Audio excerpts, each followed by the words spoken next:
Hello, नमस्कार दोस्तों। मैं आप सभी का यूट्यूब चैनल पे स्वागत करता हूं।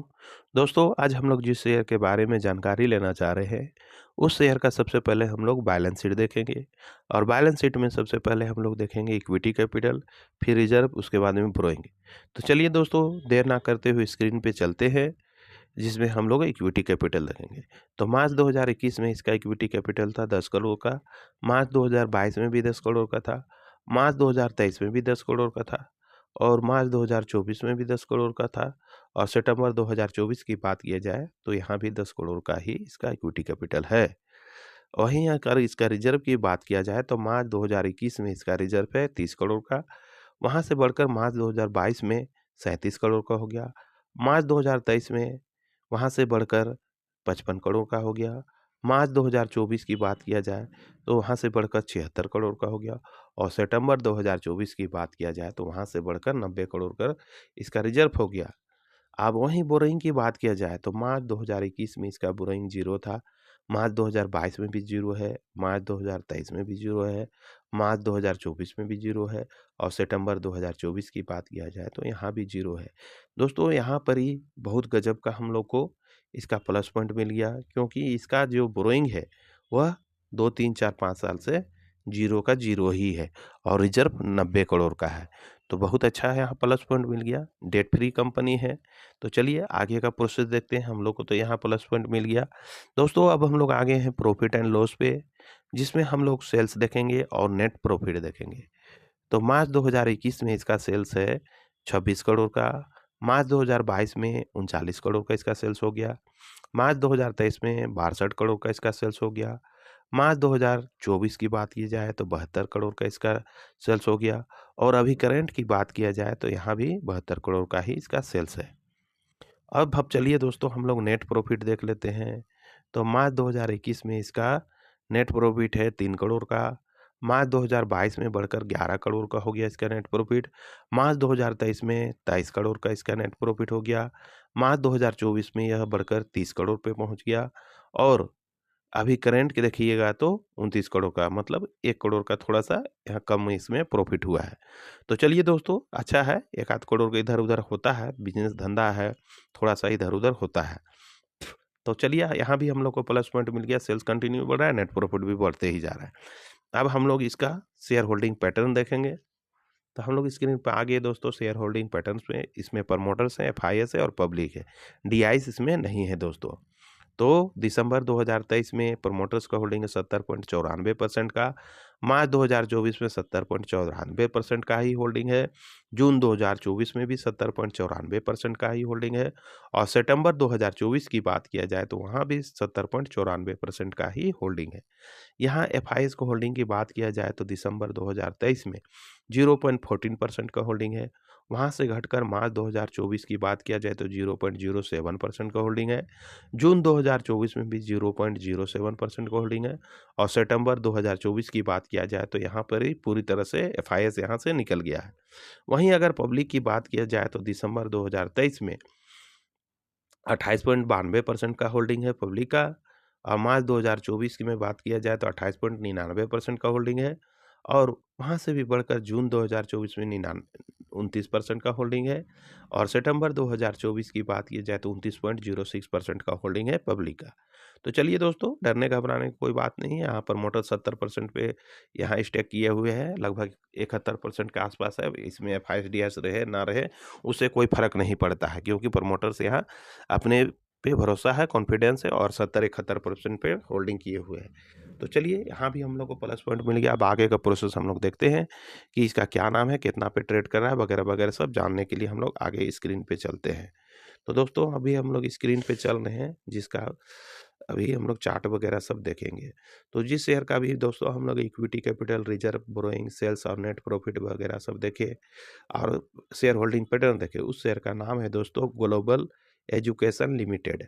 फिर से एक बार बोल रहा हूँ, ध्यान से सुन लीजिए दोस्तों, ग्लोबल एजुकेशन लिमिटेड, जिसका करंट मार्केट प्राइस है 176 रुपया 80 पैसा। ये 22 नवंबर 3:12 का समय दिखा रहा है दोस्तों। और अगर इसका एक दिन का चार्ट देखिएगा तो इस प्रकार से था दोस्तों। पहले ये गैप अप ओपन हुआ, फिर ऊपर गया, फिर नीचे आ रहा है, फिर थोड़ा बढ़ने की कोशिश किया, लेकिन फिर डाउन ट्रेंड पकड़ के नीचे चला आया गया।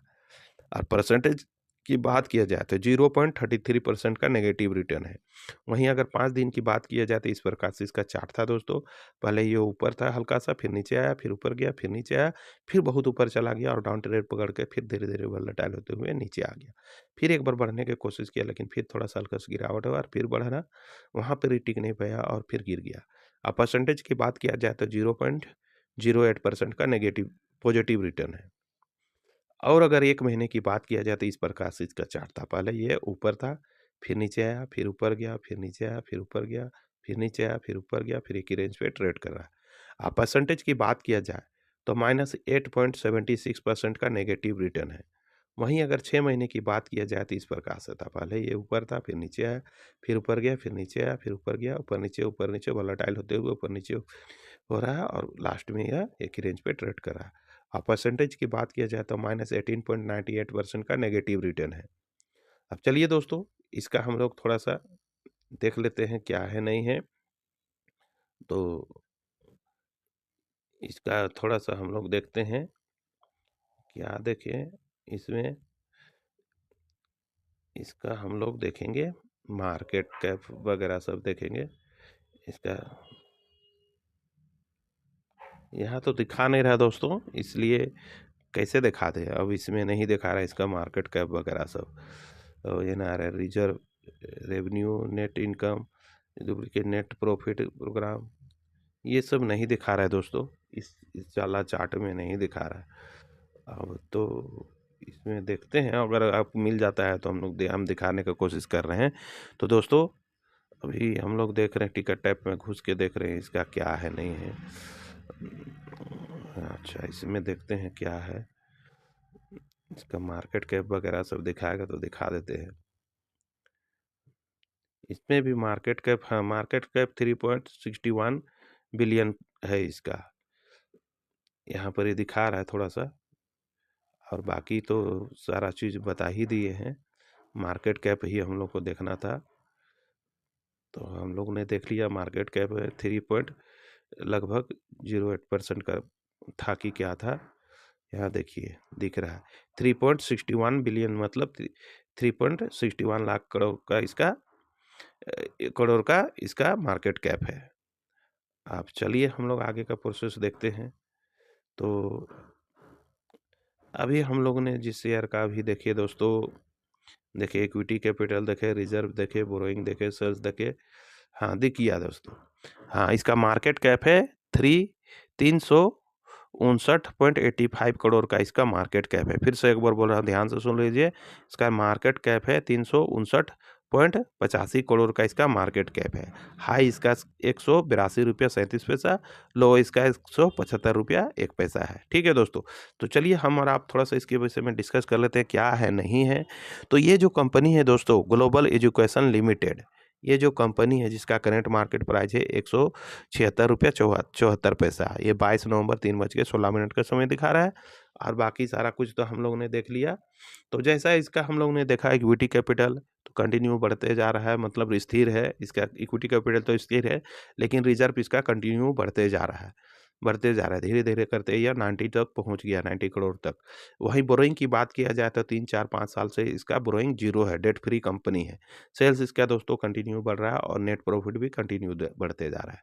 अगर वो शेयर होल्डिंग की पैटर्न की बात किया जाए तो यहाँ FIS DIS तो निकल गया है।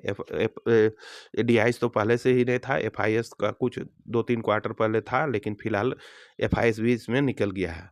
रहा बात प्रमोटर्स का, तो प्रमोटर का 70.98% का होल्डिंग है, लगभग 71% का आसपास होल्डिंग है। तो इसलिए यहाँ भी हम लोग को दोस्तों प्लस पॉइंट हो गया, क्योंकि प्रमोटर्स का उतना ज़्यादा होल्डिंग रहने का मतलब है कि कंपनी में जान है, तभी प्रमोटर्स वहाँ टिके हुए हैं। अन्यथा प्रमोटर्स का उतना 70-71% का होल्डिंग नहीं रहता, धीरे धीरे करके वो भी निकलते जाता। तो इसलिए दोस्तों आपसे रिक्वेस्ट है कि जब भी गिरावट में मिले तो थोड़ी थोड़ी मात्रा में बाय करके होल्ड कर सकते हैं ऐसे ऐसे कंपनी को।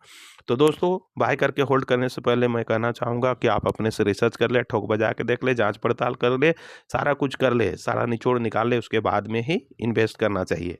बिना निचोड़ निकाले, बिना इस रिसर्च किए हुए कोई भी शेयर में चाहे कितना भी अच्छा क्यों ना शेयर हो, उस शेयर पे 1 रुपया भी दोस्तों इन्वेस्ट कदापि ना करें। क्योंकि ये शेयर मार्केट है, कभी भी ऊपर चला जाता है, कभी भी नीचे चला आता है। इसलिए आपसे रिक्वेस्ट है।